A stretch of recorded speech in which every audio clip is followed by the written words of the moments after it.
সময় তখন সোমবার সকাল 9:30। ফিলাডেলফিয়া থেকে প্রায় 60 মাইল পূর্বে নিউ জার্সির স্ট্যাফোর্ড টাউনশিপের ম্যানাহাউকিন এলাকায় একটি ওয়ান্টেড আসামিকে ধরার জন্য ওঁত পেতেছিলেন আইস কর্মকর্তারা। কিন্তু অভিযানের শেষ মুহূর্তে আইন প্রয়োগকারী সংস্থাকে বুড়ো আঙুল দেখিয়ে একটি ভ্যান গাড়ি নিয়ে পালিয়ে যাওয়ার চেষ্টা করে সন্দেহভাজন ব্যক্তি। কর্তব্যরত এক এজেন্ট গাড়িটির সামনে বাধা হয়ে দাঁড়ালে তাকে সরাসরি ধাক্কা দিয়ে দ্রুত গতিতে বেরিয়ে যায় ভ্যানটি।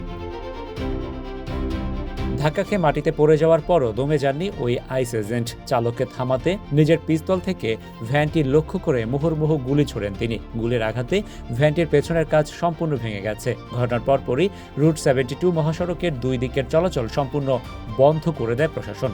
পুরো এলাকা হলুদ ক্রাইম সিন টেপে মুড়ে ফেলে প্রায় 2 ডজন ভারী অস্ত্রধারী ট্যাকটিক্যাল এজেন্ট ও স্থানীয় পুলিশ আশপাশের জঙ্গল এবং রাস্তায় তল্লাশি শুরু করে। তবে ঠিক কী কারণে ওই ব্যক্তিকে তাড়া করা হচ্ছিল তা এখনও গোপন রেখেছে আইস।